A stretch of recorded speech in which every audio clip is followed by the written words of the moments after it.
Hello friends, welcome to my YouTube channel the web education. So friends, এই মুহূর্তে একটা গুরুত্বপূর্ণ ব্রেকিং নিউজ রয়েছে teacher state mandatory case update নিয়ে। অর্থাৎ আপনারা সকলেই জানেন যে সারা দেশ জুড়ে কিন্তু শিক্ষক শিক্ষিকাদের একটা বিষয় নিয়ে খুবই তোলপাড় হয়ে চলেছে এই মুহূর্তে, সেটা হচ্ছে টেট ম্যান্ডেটরি করে দিয়েছে সুপ্রিম কোর্টে একটা রায়ের ভিত্তিতে।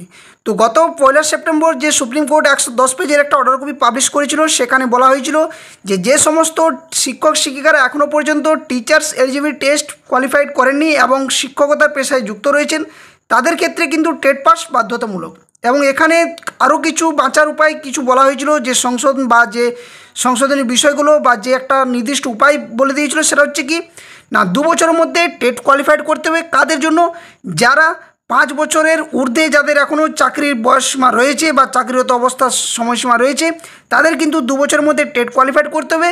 এবং দ্বিতীয়ত বলা হয়েছিল যে সমস্ত শিক্ষক শিক্ষিকাদের চাকরির মেয়াদকাল 5 বছর বা 5 বছরের নিচে রয়েছে, তাদের ক্ষেত্রে কিন্তু এই রুলস মান্যতা হবে না। সাথে সাথে আরও কিছু বলা হয় যে সমস্ত শিক্ষক শিক্ষিকারা 2 বছরের মধ্যে টেট কোয়ালিফাইড করতে পারবেন না, তাদেরকে যে সরকার দ্বারা কিন্তু বরখাস্ত করা হবে অথবা স্বেচ্ছায় তাদেরকে চাকরি থেকে বাদ দিতে হবে বা ছেড়ে দিতে হবে। তো এই নিয়ে কিন্তু অর্ডার কপি আসে, যা নিয়ে কিন্তু তামিলনাড়ু সরকার, মহারাষ্ট্র সরকার, এমনকি ইউপি সরকারও কিন্তু একটা সুপ্রিম কোর্টের রায়ের বিরুদ্ধে কিন্তু একটা কেস বা এমএ ফাইল কিন্তু করেছে সুপ্রিম কোর্টে। তো এই ভিত্তিতে দাঁড়িয়ে আরেকটা যে বিষয় উঠে আসছে, সেটা হচ্ছে রেসপ্রোস্পেক্টিভ যে এফেক্ট। অর্থাৎ এখানে যে আরটি অ্যাক্ট 2017, সেখানে কিছু গুরুত্বপূর্ণ বিষয় বলে দেওয়া হয়েছিল, যেখানে 5 বছরের মধ্যে তাদেরকে টেট কোয়ালিফাইড করতে হবে যে সমস্ত শিক্ষক শিক্ষিকারা চাকরিরত অবস্থায় রয়েছেন, এবং সেখানে যে একটা নির্দিষ্ট সময়সীমা, সেই সালও কিন্তু উল্লেখ ছিল। তো শিক্ষকদের বাঁচার উপায় কী, সুপ্রিম কোর্টের রায় এবং তার প্রভাবে বা কী হতে চলেছে, তার ডিটেলস কিন্তু তথ্য এই ভিডিওর মধ্যে আপনার সামনে শেয়ার করার চেষ্টা করব। তো তার আগে বলে রাখি, যারা নতুন ভিউয়ার্স বা চ্যানেলে নতুন আছেন, এই ধরনের কেস আপডেট, নিউজ তথ্য, সমস্ত অথেন্টিক নিউজ তথ্য পাওয়ার জন্য অবশ্যই চ্যানেলটি সাবস্ক্রাইব করুন এবং পাশে থাকা বেল নোটিফিকেশন করুন, যাতে করে সমস্ত আপডেট আপনার সামনে তুলে ধরতে পারি। সাথে সাথে ভিডিওটি লাইক করবেন, শেয়ার করবেন বাকিদের সাথে। তো চলুন বেশি কথা না বাড়িয়ে একদম ডিটেলস ভিডিওর মধ্যে যাওয়া যাক, এবং পরবর্তীতে শেষের মধ্যে কিন্তু আমি সম্পূর্ণ বিষয়টা বাংলাতে আপনার সামনে তুলে ধরবো। তো তার আগে আমরা minister of human resources development, যেখানে ডিপার্টমেন্ট অফ স্কুল এডুকেশন এবং লিটারেসির তরফ থেকে যে রাইট টু এডুকেশন অ্যাক্ট 2017 যে অ্যামেন্ডমেন্ট অ্যাক্ট প্রকাশ হয়েছিল নিউ দিল্লি থেকে, সেখানে 17 অক্টোবর একটা গুরুত্বপূর্ণ তথ্য উঠে এসেছে। তো সেটা নিয়ে একদম আমরা আলোচনা করব, এবং বেশি না আলোচনা করে যে মূল বিষয়গুলো রয়েছে সেগুলো আমরা আলোচনা করব। তো 2 নম্বর পয়েন্ট আপনারা দেখতে পাচ্ছেন একটা বিষয়, সেটা হচ্ছে in the right of children to free and compulsory education rules 2010 in part 6 relating to teachers. অর্থাৎ 2010-এ যে right two education act amendment act, যেটা কিন্তু পাস হয়। তো এখানে কিন্তু 6 নম্বর যে পার্টে, সেখানে বলা রয়েছে কিসে নিয়ে, শিক্ষকদের নিয়ে। এখানে কী বিষয় বলেছে, in sub rule 1 and 2 of rules 19, অর্থাৎ 19 নম্বর রুলসের মধ্যে যে রুলস 1 এবং 2 রয়েছে, সেখানে বলা রয়েছে ফর দ্য ওয়ার্ড 5 years, অর্থাৎ 5 বছর নিয়ে কিন্তু এখানে গুরুত্বপূর্ণ বিষয়টা কিন্তু তুলে ধরা হয়েছে। At both places wherever they occurred the words 9 years shall be substituted. অর্থাৎ এখানে যে বিষয়টা বলা হয় যে 5 বছরের যে বিষয়টা, সেটা নিয়ে তুলে ধরা হয়েছে। তো এক্সপ্লেনারি যেটা বিষয়টা মেমোরেন্ডাম সেটা বলা রয়েছে, সেটা আমরা ডিটেলস এখানে আলোচনা করার চেষ্টা করব। তো দেখুন, একটা বিষয় এখানে বলা রয়েছে, প্রথমত 1 নম্বর পয়েন্ট আপনারা দেখুন, তারপর 2 নম্বরে দেখবেন, এবং 2 নম্বর পয়েন্ট এখানে রয়েছে, 2 নম্বর পয়েন্ট আপনারা দেখবেন। তো প্রথম যে বিষয়টা বলা রয়েছে 1 নম্বর পয়েন্টে, সেটা কি না, the right of children to free and compulsory education act 2009 principal act, যেখানে বলা হয়েছে was amendment by the right of children to free and compulsory education amendment act 2017, and a new proviso was inserted in subsection 2 of section 23 of the principal act relating to qualification for appointment and terms and conditions of service of teachers। এখানে যেটা বলা হয়েছে সেটা হচ্ছে যে 2017 যে অ্যাক্টে, যেখানে section 2তে যে 23 নম্বর যে সেকশন, সেখানে মূল প্রিন্সিপাল যে বিষয়টা, সেটা হচ্ছে qualification of appointment and terms and condition of service of teachers, অর্থাৎ শিক্ষকদের পেশাতে যে সার্ভিস কন্ডিশন, যে অ্যাপয়েন্টমেন্ট টার্মস, সেটা নিয়ে বলা হয়েছে। The inserted new proviso reads as provided further that every teachers appointment or in position as on the 31 March 2015 অর্থাৎ 2015 পর্যন্ত যে সমস্ত শিক্ষক শিক্ষিকারা চাকরিতে ছিলেন তাদের জন্য একটা নির্দিষ্ট সময়সীমা কিন্তু বাড়িয়ে দেওয়া হয় এবং সেটা করা হয়েছিল কত না 2015 থেকে 2019 পর্যন্ত, যে 4 বছর সেই টার্মটা কিন্তু রাখা হয়েছিল 4 ইয়ার্সের জন্য। এখানে বলা রয়েছে যে who does not process minimum qualification as laid down under subsection 1 shall acquire such minimum qualification within period of 4 years অর্থাৎ 4 বছরের মধ্যে তাদেরকে কিন্তু এই যে টেট বা শিক্ষকতার পেশার জন্য যে ন্যূনতম যে শিক্ষাগত যোগ্যতা সেটা হচ্ছে টিচার্স এলিজিবিলিটি টেস্ট কোয়ালিফাইড করা। তো সেখানে 4 বছর সময় দেওয়া হয়েছিল অর্থাৎ 2015 থেকে 2019 পর্যন্ত। ঠিক আছে, এতদূর পর্যন্ত যে অ্যামেন্ডমেন্ট অ্যাক্ট রয়েছে right two education compulsory act যেটা 2017 সেখানে কিন্তু বলা হয়েছিল। এখানে সুপ্রিম কোর্ট যে বিষয়টা বলা হচ্ছে অর্থাৎ গত 1 সেপ্টেম্বর যে অর্ডার তার ভিত্তিতে কি বলা হয় যে আবারও তাদেরকে কন্ডিশনের জন্য 2 বছর সময়সীমাটা দেওয়া হয় অর্থাৎ এখন চলছে 2025, সেখান থেকে তাদেরকে যে সময়টা দেওয়া হচ্ছে সেটা হচ্ছে 2027 পর্যন্ত। কত না 2025 থেকে 2027 পর্যন্ত এই সময়সীমাটা কিন্তু তাদেরকে বেঁধে দেওয়া হয় এবং এই 2 বছরের মধ্যে কাদেরকে টেট কোয়ালিফাইড করতে হবে না যে সমস্ত শিক্ষক শিক্ষিকাদের চাকরির যে যে সময়সীমা সেটা যদি 5 বছরের ঊর্ধ্বে থাকে তাদের জন্য।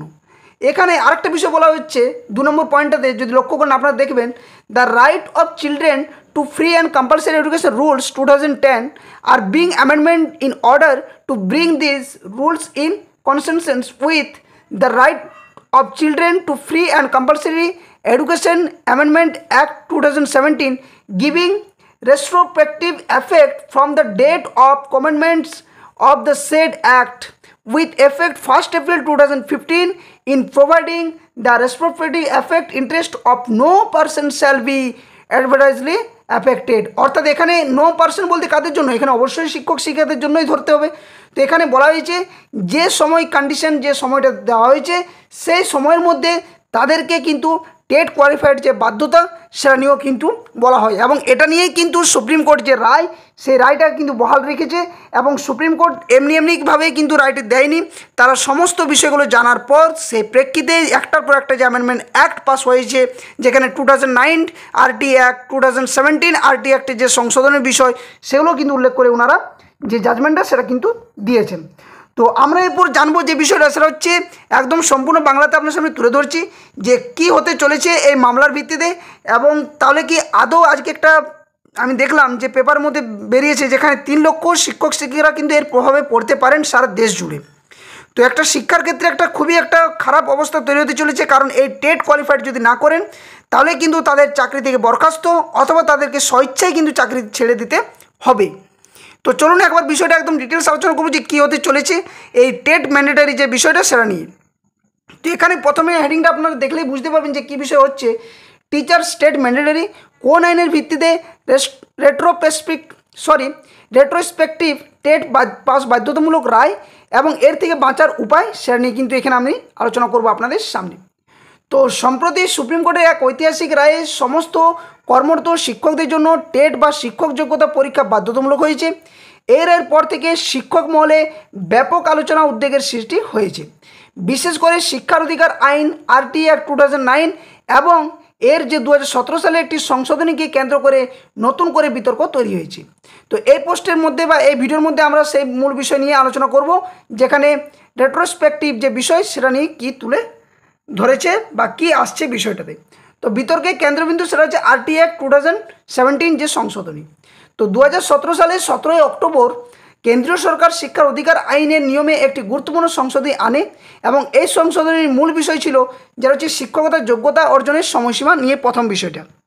তো এখানে প্রথম বিষয়টা কি বলছে না যে সমস্ত শিক্ষক শিক্ষিকারা 1 এপ্রিল 2015 আগে নিযুক্ত হয়েছিলেন এবং তাদের ন্যূনতম শিক্ষাগত যে যোগ্যতা যার মধ্যে টেট অন্তর্ভুক্ত ছিল না তাদের সেই যোগ্যতা অর্জনের জন্য 4 বছরের সময় দেওয়া হয়েছিল অর্থাৎ 1 এপ্রিল 2019 মধ্যে কিন্তু তাদেরকে টেট পাসের করার কথা কিন্তু বলা হয়।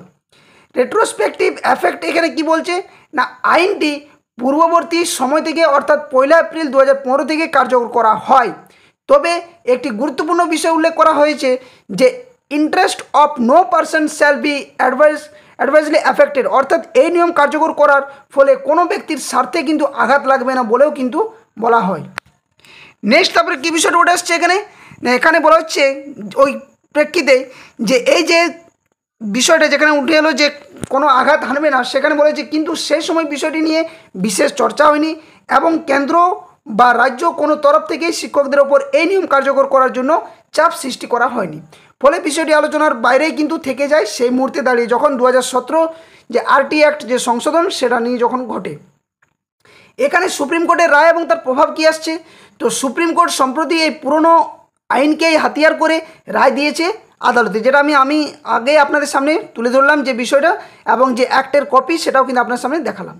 আদালত জানিয়েছে যে যেহেতু শিক্ষকরা নির্দিষ্ট সময়সীমার মধ্যে যোগ্যতা অর্জন করেননি, তাই তাদের আরও একবার কিন্তু সুযোগ দেওয়া হচ্ছে, এবং যে সময়টা কখন দেওয়া হচ্ছে এখানে নিচে আপনারা দেখতে পাবেন।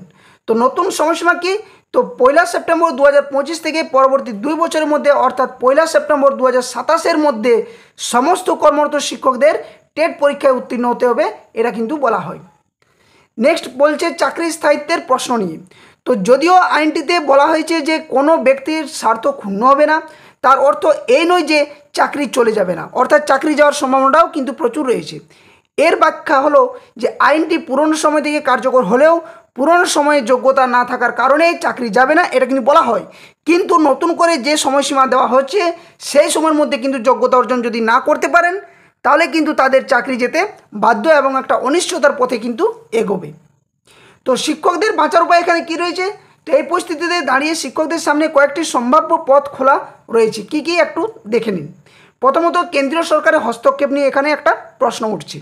তো যেহেতু এই আইনটি কেন্দ্রীয় সরকার তৈরি করেছিল, তাই একমাত্র তারাই পারে নতুন কোনো সংশোধনী এনে এই যে সুপ্রিম কোর্টের যে রায় সেই রায়টিকে বর্তমান পরিস্থিতিতে স্থগিত করা বা পরিবর্তন একটা আনা। তো যদি কেন্দ্র সরকার আইন সংশোধন করে জানায় যে নিয়মটি পূর্ববর্তী শিক্ষকদের জন্য প্রযোজ্য হবে না, তাহলেই কিন্তু একমাত্র এর থেকে নিষ্কৃতি পাওয়া যেতে পারে। অর্থাৎ কি বলা হচ্ছে, যে সমস্ত শিক্ষক শিক্ষিকারা এখন চাকরিরত রয়েছেন তাদের ক্ষেত্রে যদি এটা না দেওয়া হয় বা যদি কেন্দ্র সরকার যদি চায় যে যারা কর্মরত রয়েছেন তাদের ক্ষেত্রে বলবৎ এটা হবে না, পরবর্তী ক্ষেত্রে বলবৎ করতে হবে, তাহলেই কিন্তু তারা বাঁচার উপায় রয়েছে, নতুবা কিন্তু সম্ভব নয়। দ্বিতীয় হচ্ছে রিভিউ পিটিশনের কার্যকারিতা নিয়ে। তো এখানে কী বলা হচ্ছে না, অনেকে রিভিউ পিটিশনের কথা ভাবছেন। উত্তরপ্রদেশ সরকার ইতিমধ্যে রিভিউ পিটিশন দাখিল করেছে, কিন্তু আইন বিশেষজ্ঞদের মতে বলছে যে কোনো নতুন এবং উপযুক্ত তথ্য ছাড়া রিভিউ পিটিশনে সাফল্য পাওয়ার সম্ভাবনাই খুব কম। অর্থাৎ যেহেতু সুপ্রিম কোর্ট যে রায় দিয়েছে সেটা কিন্তু সম্পূর্ণ শিক্ষা ব্যবস্থা, যেখানে এনসিটি রুলস, আরটি রুলস একটার পর একটা কিন্তু অ্যাক্ট অ্যামেন্ডমেন্ট যে পাস হয়েছে তার ভিত্তিতে কিন্তু এই 110 পেজের যে একটা কপি বা অর্ডার কপি সেটা কিন্তু পাবলিশ করছি। এমনিই কিন্তু কোনো অর্ডার কপি দেননি সুপ্রিম কোর্টের তরফ থেকে। তো যোগ্যতা অর্জন নিয়ে এখানে কী করতে হবে, তো সবচেয়ে বাস্তবসম্মত এবং সুরক্ষিত উপায় হলো আদালতের নির্দেশ মেনে নির্দিষ্ট সময়সীমার মধ্যে টেট পরীক্ষায় উত্তীর্ণ হওয়া। এই রায় যে রাজ্যের লক্ষ লক্ষ শিক্ষকের জীবন এক বিরাট কিন্তু প্রভাব ফেলবে বলেও মনে করা হচ্ছে, তা নিয়ে কোনো সন্দেহ নেই। এখন দেখার বিষয় সরকার এবং শিক্ষক সংগঠনগুলি আগামী দিনে কী পদক্ষেপ গ্রহণ করে। তো এই ছিল আজকে যে আরটি যে 2009 যে সংশোধন হয়েছিল 2017, যেখানে টিচার্সদের নিয়ে যে সময়সীমা অর্থাৎ কতদিনের মধ্যে তাদেরকে টেট কোয়ালিফাই করতে বলা হয়েছিল, যেখানে 2015 যে অক্টোবর মাস থেকে 2019 তার মধ্যে কিন্তু কোয়ালিফাইড করার কথা বলা হয়েছিল, যদিও সেখানে করেননি, তার ভিত্তিতে সেটা এড়িয়ে চলা হয় সেই মুহূর্তে। এখন সুপ্রিম কোর্টে যে রায় দিয়েছে সেখানে 1 সেপ্টেম্বর 2025 থেকে 1 সেপ্টেম্বর 2027 অর্থাৎ 2027-এর মধ্যে সেই সমস্ত শিক্ষকদের যাদের টেট কোয়ালিফাইড নেই তাদেরকে কিন্তু কোয়ালিফাইড করতে হবে। এখন দেখার বিষয় যে রাজ্য সরকারগুলি কী পদক্ষেপ নিচ্ছে, কেন্দ্রীয় সরকারই বা কী পদক্ষেপ নিচ্ছে, বা সুপ্রিম কোর্টে যে উত্তরপ্রদেশ সরকার যে একটা ফাইল করেছে, কেস ফাইল করেছে, সেখানেও রিভিউ পিটিশনে কী উত্তর আসছে। তো অবশ্যই পরবর্তী আপডেটগুলো আপনার সামনে যথাসময় শেয়ার করা হবে। তো যারা ভিডিওটা এখন পর্যন্ত দেখলেন তাদেরকে অসংখ্য অসংখ্য ধন্যবাদ। এই ছোট্ট চ্যানেলে অথেন্টিক নিউজ পাওয়ার জন্য অবশ্যই চ্যানেলটি সাবস্ক্রাইব করবেন, পাশে থাকা বেল নোটিফিকেশন করবেন। আর এই সমস্ত যে কেস আপডেটগুলো আপনার সামনে শেয়ার করা হচ্ছে তার যদি পিডিএফগুলো পেতে চান অবশ্যই ভিডিও ডেসক্রিপশন বক্সে অফিসিয়াল টেলিগ্রাম চ্যানেল লিঙ্ক দেওয়া থাকবে, সেখানে সকলে যুক্ত হয়ে যাবেন, ওখান থেকে সমস্ত তথ্যগুলো আপনারা পেয়ে যাবেন। তো ভিডিওটা এখানে শেষ করছি, আবার কোনো একটা নতুন আপডেট নিয়ে আপনার সামনে হাজির হবো। ততক্ষণের জন্য ধন্যবাদ। জয় হিন্দ, সকলে সুস্থ থাকুন, ভালো থাকুন।